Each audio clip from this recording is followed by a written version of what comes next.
नमस्कार दोस्तों, control system lecture series में आप सबका बहुत स्वागत है। दोस्तों, इस वीडियो में हम डेरिवेटिव कंट्रोलर्स के बारे में इन डिटेल डिस्कस करेंगे। तो सबसे पहले हम ब्लॉक डायग्राम देख लेते हैं। आप सबको पता है कि जो कंट्रोलर्स है उसका पोजीशंस आपका अभी तक हम जो प्लांट है जहां ओपन लूप ट्रांसफ़र फंक्शन लिखा जाता है उससे जस्ट पहले करते हैं, और हर कंट्रोलर्स का जो इनपुट है वो एरर सिग्नल होगा और आउटपुट आपका एक्चुएटिंग सिग्नल होगा। तो दोस्तों, ये आपका रेफरेंस इनपुट है, ये आपका समिंग पॉइंट है।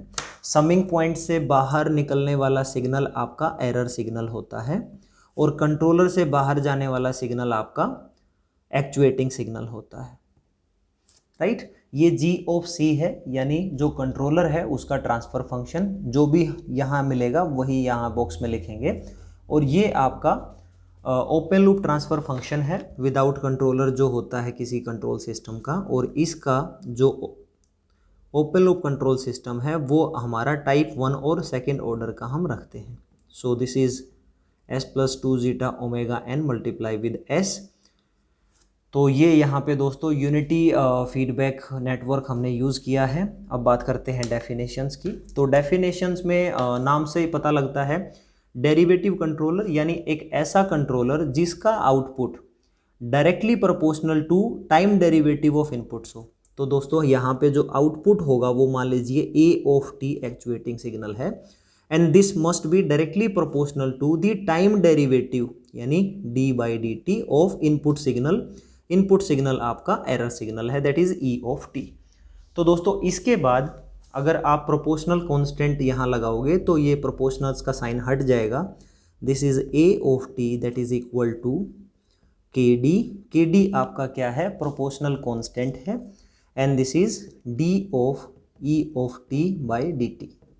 अब इसके बाद दोस्तों आप लाप्लास ट्रांसफॉर्म दोनों साइड लें, तो जो ए ऑफ टी है it becomes a of s that is equal to के d d by D t, यानी टाइम डेरिवेटिव प्रॉपर्टी आप यूज़ करेंगे, ये बन जाएगा दोस्तों s into e of S.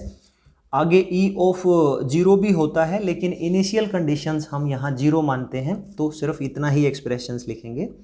अब दोस्तों बात करते हैं ट्रांसफ़र फंक्शंस की।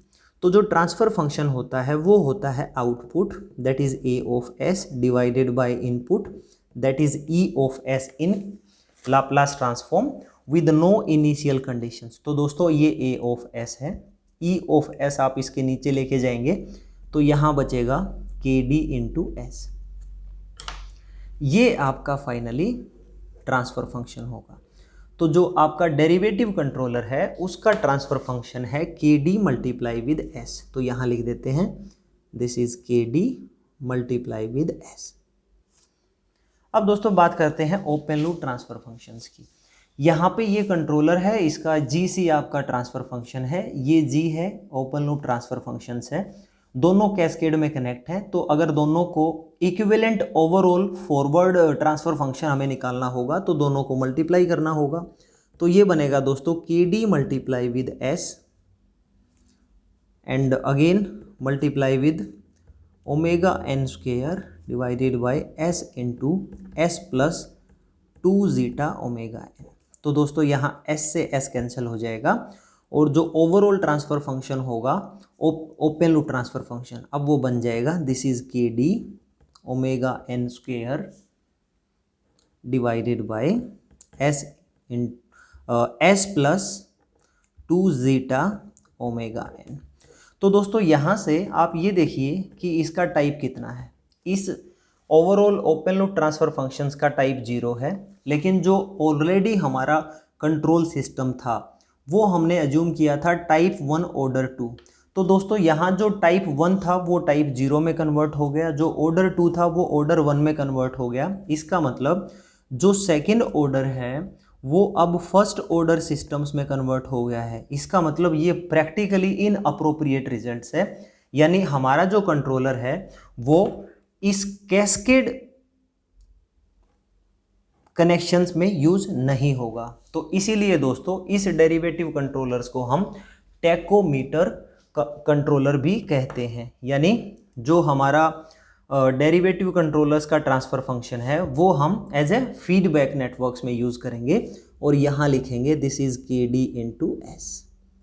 ये चीज़ आप हमेशा ध्यान रखें कि जो कंट्रोलर्स हैं हो सकता है वो कैस्केड में कनेक्ट हो सकता है वो प्लांट के साथ पैरेलल में कनेक्ट हो, या हो सकता है वो प्लांट के साथ फीडबैक्स में कनेक्ट हो। तो दोस्तों डेरिवेटिव आपका फीडबैक्स में कनेक्ट होता है। अब दोस्तों बात करते हैं एनालिसिस की। तो एनालिसिस के लिए आपको सबसे पहले ओपन लूप ट्रांसफर फंक्शन चाहिए, यानी ये जो यूनिटी फीडबैक यहाँ पे ली गई है इससे अलग जितना भी नेटवर्क है आप उसको सोल्व कर लीजिए। तो लेटस से ये आपका G है और ये आपका GC है, तो इसको पूरा सोल्व करेंगे, वो आपका overall open loop transfer function बन जाएगा। ओपन लूप ट्रांसफर फंक्शन तो ये बन जाएगा आपका G, अगर आपका नेगेटिव फीडबैक है तो ये बन जाएगा आपका 1 plus G multiply with GC। तो दोस्तों GC आपका KDS है, G आपका omega N square divided by S into S plus 2 zeta omega N है। जब इन वैल्यूज़ को आप पुट करोगे तो आपको overall open loop transfer function जो मिलेगा, मैं यहाँ लिख देता हूँ, this is omega N square divided by S आपका क्या है, कॉमन है, ये बन जाएगा आपका S plus 2 zeta omega N plus KD into omega N square, ये बन जाएगा। तो यहाँ पे ओवरऑल जो अब ओपन लूप ट्रांसफर फंक्शन है, आप देखो इस ट्रांसफर फंक्शंस की जो टाइप है वो अभी भी 1 है।